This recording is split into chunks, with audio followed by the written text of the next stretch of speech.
mendengarkan firman Tuhan. Terpujilah nama-Mu Tuhan.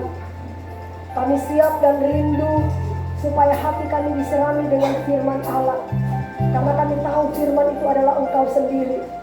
Terima kasih Tuhan, bentuk hati kami, ubah hati kami. Kuasai hati, pikiran, konsentrasi kami Tuhan. Dan kami percaya tidak ada satupun kuasa setan yang berkuasa masuk mengganggu pikiran, konsentrasi hati kami, memberikan roh penolakan akan firman. Kuasa setan yang memberikan roh ketersinggungan dalam hati, dalam nama Yesus kami tolak dari gereja ini. Darah Yesus berkuasa. Ambil alih firman-Mu Tuhan. Hamba siap bekerja sama dengan Roh Kudus untuk menyampaikan isi hati Tuhan. Kita semua yang percaya dan mengasihi Tuhan, sama-sama katakan amin, amin, amin. Ya, silakan duduk. Ya, puji Tuhan, shalom. Sekali lagi shalom. Ya, puji Tuhan. Mari Bapak Ibu Saudara, sedang saya berjumpa ya dengan Bapak Ibu Saudara. Saya pikir gereja akan kosong karena biasanya Natal-Natal begini banyak orang mudik, ya, banyak orang pulang kampung, bahkan ada yang mungkin lebih senang ibadah di kota. Tapi saya bersyukur, saya melihat ternyata bangku-bangku ini penuh juga. Amin. Semua karena kuasa Roh Kudus. Mari saudara, Matius pasalnya yang pertama ayat 18 sampai dengan ayat yang ke-25.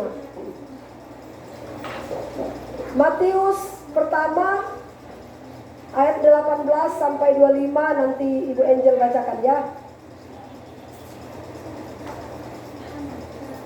Matius pertama ayat 18 sampai 25 yang bunyinya perikop kelahiran Yesus Kristus. Ayat 18. Kelahiran Yesus Kristus adalah seperti berikut. Pada waktu Maria ibunya bertunangan dengan Yusuf, ternyata ia mengandung dari Roh Kudus sebelum mereka hidup sebagai suami istri. Karena Yusuf suaminya seorang yang tulus hati dan tidak mau mencemarkan nama istrinya di muka umum, ia bermaksud menceraikannya dengan diam-diam. Tetapi ketika ia mempertimbangkan maksud itu, malaikat Tuhan nampak kepadanya dalam mimpi dan berkata, Yusuf anak Daud, janganlah engkau takut mengambil Maria sebagai istrimu, sebab anak yang di dalam kandungannya adalah dari Roh Kudus. Ia akan melahirkan anak laki-laki dan engkau akan menamakan dia Yesus, karena dialah yang akan menyelamatkan umatnya dari dosa mereka. Hal itu terjadi supaya genaplah yang difirmankan Tuhan oleh Nabi. Sesungguhnya anak darah itu akan mengandung dan melahirkan seorang anak laki-laki, dan mereka akan menamakan dia Immanuel, yang berarti Allah bersama kita. Sesudah bangun dari tidurnya, Yusuf berbuat seperti yang diperintahkan malaikat Tuhan itu kepadanya. Ia mengambil Maria sebagai istrinya, tetapi tidak bersetubuh dengan dia sampai ia melahirkan anaknya laki-laki, dan Yusuf menamakan dia Yesus. Haleluya, puji Tuhan. Saudara, tanggal 11 kemarin kita merayakan Natal. Ya, sekarang tanggal 25 saya kembali akan memaparkan tema ini. Ya, Allah menyertai kita, dan subtema berkat Tuhan yang menjadikan kita kaya, susah payah tidak akan menambahinya. Amin. Haleluya. Saudara, setiap tahun kita merayakan Natal.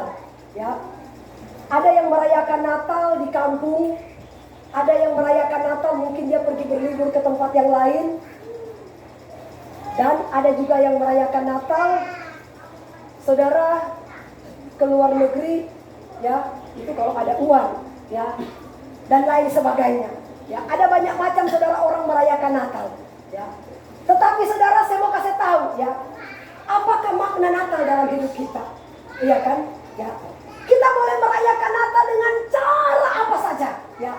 Tetapi saudara, sebenarnya yang Tuhan inginkan, ya, yang Tuhan inginkan dalam hidup kita ketika kita merayakan Natal, apakah benar-benar Yesus itu sebagai pembawa damai telah lahir dalam hati kita?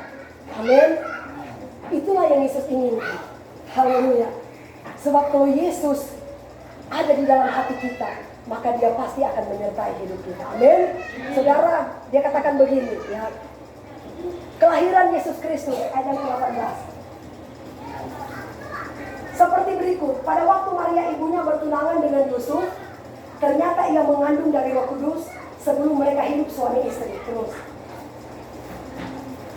Karena Yusuf suaminya seorang yang tulus hati dan tidak mau mencemarkan nama istrinya di muka umum, ia bermaksud menceraikannya dengan diam-diam. Sampai di sini dulu.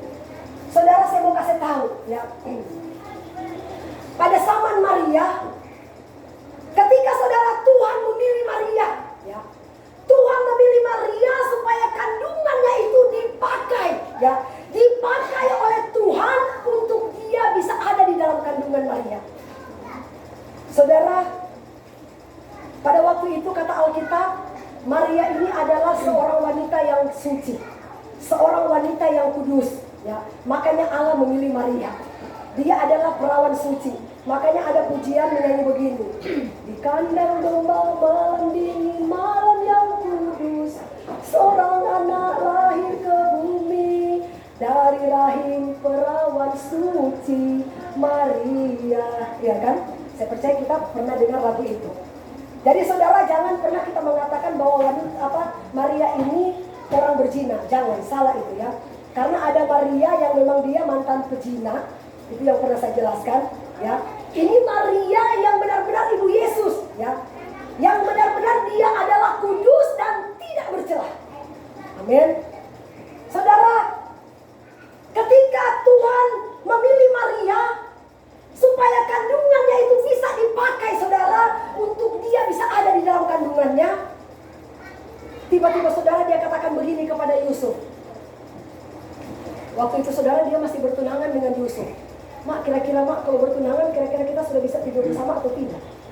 Belum bisa ya. Nah, saudara, pada waktu Maria katakan begini kepada Yusuf, mungkin waktu itu saya tidak tahu apakah dia panggil sayang, panggil ayah, panggil bapak, saya tidak tahu. Ya, katakanlah sayang. Saya ini hamil. Nah, saudara, kira-kira ya, saya mau bertanya sama bapak ibu saudara. Tiba-tiba saudara di sini ada anak gadis, ya kan? Ada anak gadis yang masih perawan, tidak pernah bergaul dengan laki-laki, tidak pernah pacaran dengan laki-laki. Tiba-tiba dia katakan begini kepada orang tuanya, "Mama, saya hamil." Terus dia bilang begini lagi, "Mama, saya hamil, tapi saya hamil dari Roh Kudus." Kira-kira mak percaya atau tidak? Ya, saudara, saya percaya ya. Pada waktu zaman Maria ya, siapapun tidak akan bakal percaya kalau Maria itu hamil dari Roh Kudus. Mana mungkin, apalagi zaman sekarang. Iya kan? Tiba-tiba datang, "Ini saya hamil dari Roh Kudus." Sedangkan Yusuf aja tunangannya tidak akan bakal percaya. Saudara, saya mau kasih tahu ya. Ketika Yusuf mendengar bahwa Maria ini hamil, ya, secara manusia saudara, dia sebagai laki-laki, ya, sebagai laki-laki ngapain saya menikah dengan dia, ya? Saya tidak pernah bersetubuh, saya tidak pernah tidur dengan dia. Kok tiba-tiba dia datang, "Aku ini hamil." Oh, lebih baik saya cari perempuan lain, ya. Mungkin itu terlintas dalam pikiran Yusuf, karena Alkitab berkata Yusuf hampir menceraikan dia. Coba lihat ayatnya. Ini. Karena Yusuf suaminya seorang yang tulus hati dan tidak mau mencemarkan nama istrinya di muka umum, ia bermaksud menceraikannya dengan diam-diam. Haleluya. Ini malah dibilang istrinya, saudara, padahal sebenarnya belum, karena masih bertunangan. Iya kan? Ya, dia ingin menceraikan secara diam-diam. Karena ini secara logika, dia tidak pernah tidur, tiba-tiba dia hamil. Iya kan? Saudara, tetapi satu kelebihan Yusuf, ya. Kata Alkitab, saudara, kelebihan Yusuf, ya. Walaupun Maria itu hamil tidak pernah disentuh oleh Yusuf, tetapi Yusuf tidak ada sedikit pun untuk bisa mencemarkan nama Maria. Saudara, ada berapa banyak kita, ya, sebagai suami istri. Seringkali saudara, kita sudah berumah tangga, masalah sedikit aja kita jelekkan suami kita, kita jelekkan istri kita. Ini begini loh, macam-macam saudara, ya. Saudara, saya percaya ini menjadi satu pelajaran buat kita. Amin. Setiap kekurangan suami, setiap kekurangan istri, biarkanlah itu menjadi, saudara, Amin. Cuma kita dengan Tuhan. Kita bergaul karib aja dengan Tuhan. Karena apa? Kalau kita curhat kepada manusia, belum tentu manusia itu bisa mendengarkan curhatan kita. Betul nggak? Lebih baik curhat aja kepada Tuhan. Saya juga seringkali seperti itu. Kalau sudah jengkel, sudah emosi aja, minta ampun. Ya, akhirnya curhat. Tapi setelah ayat ini muncul, Tuhan berikan saya kemampuan. Amin. Karena saya tidak mau menjadi hamba Tuhan yang munafik. Iya kan? Ibu pendeta mana bisa ibu pendeta? Ya iya. Saya juga masih manusia, Pak. Manusia biasa seperti kalian. Amin. Tetapi saya berjuang. Haleluya.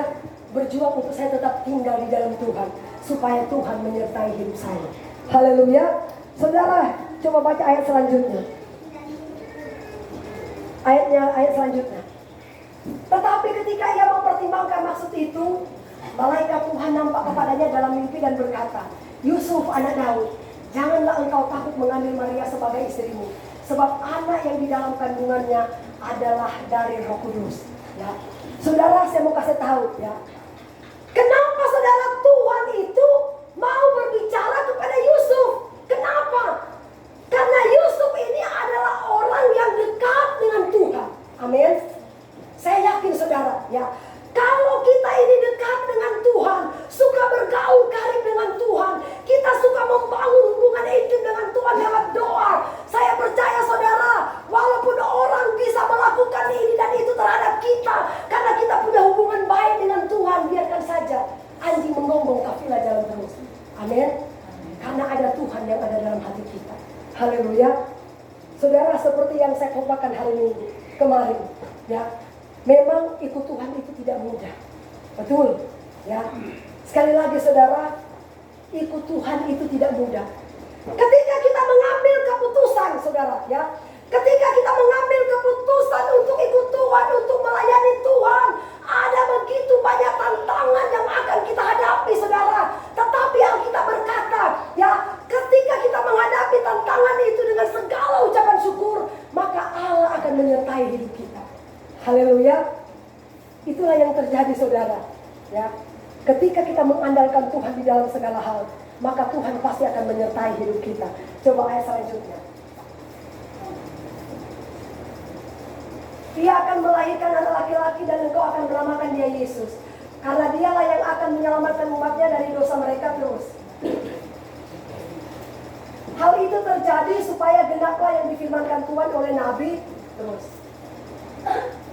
Sesungguhnya anak darah itu akan mengandung dan melahirkan seorang anak laki-laki, dan mereka akan menamakan dia Immanuel, yang berarti Allah menyertai kita. Itu luar biasa, ya.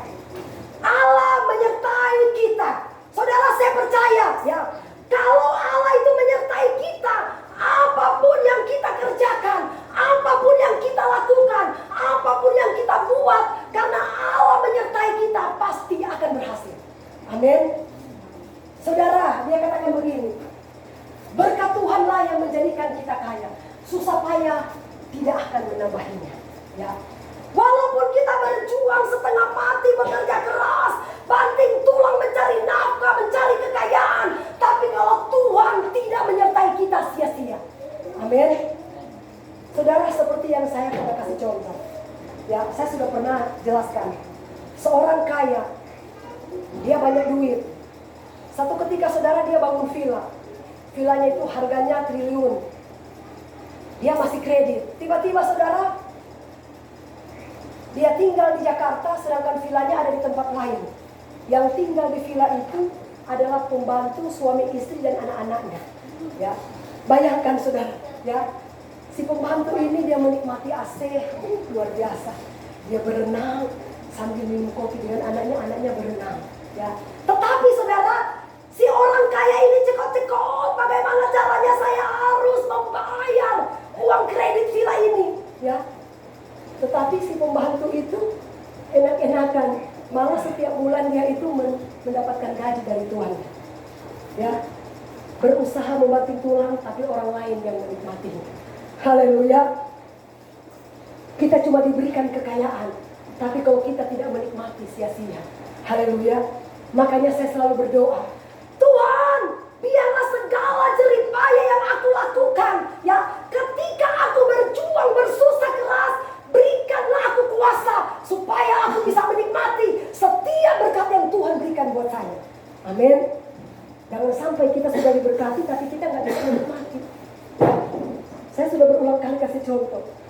ibu saudara.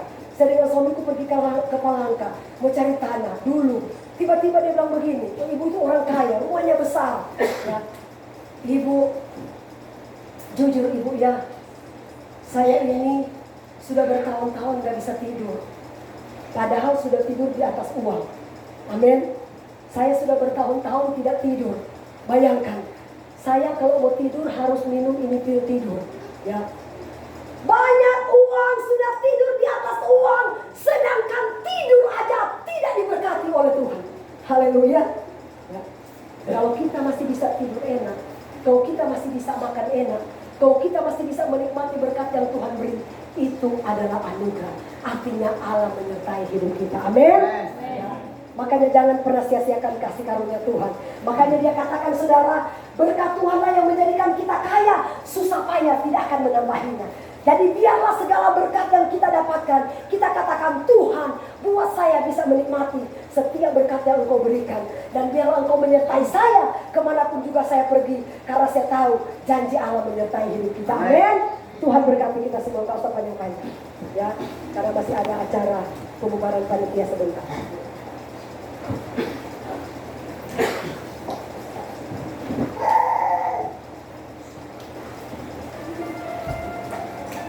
Mari saudara-saudara kita semua bangkit berdiri. Kita akan menaikkan satu pujian kita kepada Tuhan. Haleluya. Glory bagi nama Tuhan Yesus. Ku yakin saat kau berfirman. Amin.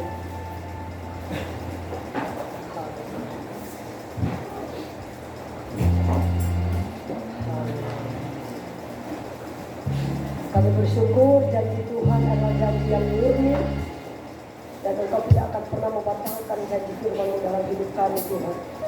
Karena kami cuma hidup karena kuasa firman Allah. Terima kasih Tuhan. Haleluya Yesus.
kami yang ada di dalam kerajaan surga.